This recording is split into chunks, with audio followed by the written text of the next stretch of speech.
ফেসিবাদের বিরুদ্ধে বাংলাদেশ যেভাবে একত্রিত হয়েছিল, আমরা কিন্তু তখন ডান বাম, আমরা কিন্তু পাবলিক প্রাইভেট, আমরা কিন্তু মাদ্রাসা স্কুল, এইগুলো কিন্তু আমরা তখন বিভাজন কেউ করি নাই।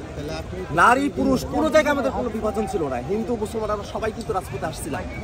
সেই দিনটা কিন্তু আমাদের একটা সফলতার একটা জায়গা আমাদেরকে নিয়ে গেছে। এবং সেই দিনের 1 বছর পূর্তি হলো যেদিন আমরা হাসিনাকে বাংলাদেশ থেকে বিতাড়িত করতে পেরেছিলাম। শুধু তাই নয়, আমাদের উপরে চেপে বসা যে জুলুম স্বৈরাচার, আমাদের উপরে যে আয়না ঘরের নির্যাতন নেমে এসেছিল, যে খুন গুমগুলো চেপে বসেছিল, সেগুলো থেকে আমরা মুক্তি পেয়েছি।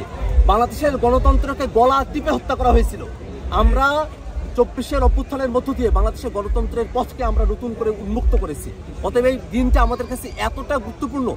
এবং আমাদের আসলে আমরা যারা দীর্ঘ সময় ধরে ফেসিবাদের জাতাগুলো আমরা পিষ্ট হয়েছি, এই বাংলাদেশের মানুষেরা, তাদের জন্য এটা এত বড় মুক্তির আনন্দ, সেটাকে নতুন করে ভাষায় প্রকাশ করার মতো আমাদের কিছু নেই। আজকের দিনে এসে গত বছরের যে আনন্দ, সেটাকে আমরা কতটুকু আমরা ওই জায়গা পর্যন্ত পৌঁছাতে পারবো সেটা আমরা জানি না। কারণ আমাদের ভাইরা সেদিন রাস্তায় দাঁড়িয়ে তারা নামাজ পড়ে ফেলছেন, আল্লাহর কাছে সিজদা দিয়ে ফেলছেন, হাত উঠে দোয়া করে ফেলছেন, কান্নাকাটি করছেন। আমরা এই দিনগুলো আমরা ভুলতে পারবো না। একজন কবি তো এই কথাটা লিখছেন যে, তোমরা হয়তো যাইবা ভুলে খুনি হাসিনার ইতিহাস, সেই মায়ের রাখবো মনে যে সুইচে পোলার লাশ। আমরা আসলে ওই মায়ের কাতারে যাইতে পারবো না, এটা সত্য। যার এই ছোট বাচ্চাটা মারা গেল, 12, 13, 14, 15 বছরের যে ছেলেটা মারা গেল, যে বন্ধুর হাতে তার আর এক বন্ধুর মাথার মগজ এসে তার হাতের মধ্যে লাগলো, তারা কিন্তু এটা ভুলে যেতে পারবে না। আমাদের সাভারের ওই 6 জন ভাই যাদেরকে পুরায় মারা হইলো, তাদের পরিবার এটা কেমনে ভুলবে ভাই? এটা আমরা ভুলতে পারবো না। এটা কোনোদিন আমাদেরকে গুলি করে মারা হয়েছে, এরোপ্লেন থেকে গুলি করে মারছে আমাদের ভাইদেরকে, এটা আমরা ভুলতে পারবো না। হাসিনা আমাদের উপরে যে নিপীড়ন করে গেছে, এটা আমরা কোনোদিন ভুলতে পারবো না। হাসিনার নিপীড়ন থেকে আমরা মুক্তি পাইছি। আল্লাহর কাছে আমাদের লাখো কোটি শুকরিয়া, আলহামদুলিল্লাহ। আল্লাহ যেন আমাদের উপরে আর জীবনে কোনোদিন এরকম হাসিনার মতো কোনো ফেসিবাদ আমাদের উপরে চাপায় না দেয়। এই জন্য আমরা আল্লাহর কাছে আমরা সবসময় এটা আমরা দোয়া করে যাবো ইনশাআল্লাহ।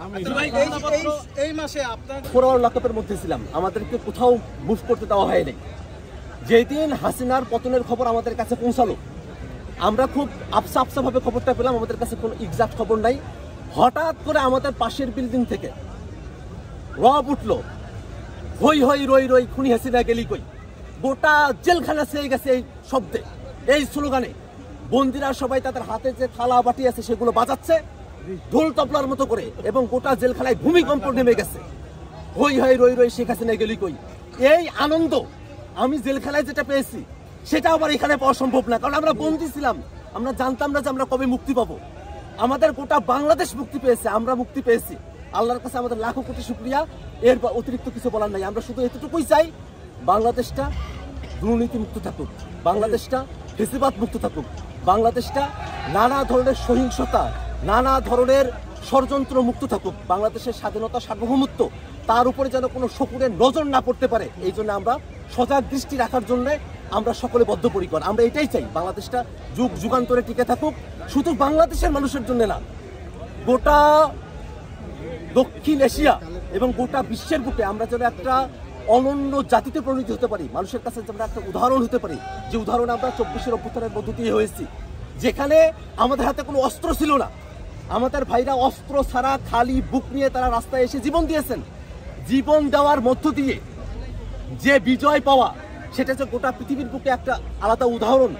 যেখানে একজন পুলিশ বাহিনীর লোক এই কথা বলতে বাধ্য হয়েছে, একটারে মারি আর একটা চলে আসে, একটা যায় তো 3টা আসে। যখন এই পরিস্থিতি বাংলাদেশে, এইটা যে গোটা পৃথিবীর বুকে একটা আলাদা নজির তৈরি করছে, এই নজিরটাকে আমরা যেন আরো ইতিবাচক ভাবে বিশ্বের বুকে আমরা এটাকে দাঁড় করাতে পারি, সেটাই আমাদের প্রত্যাশার জায়গা।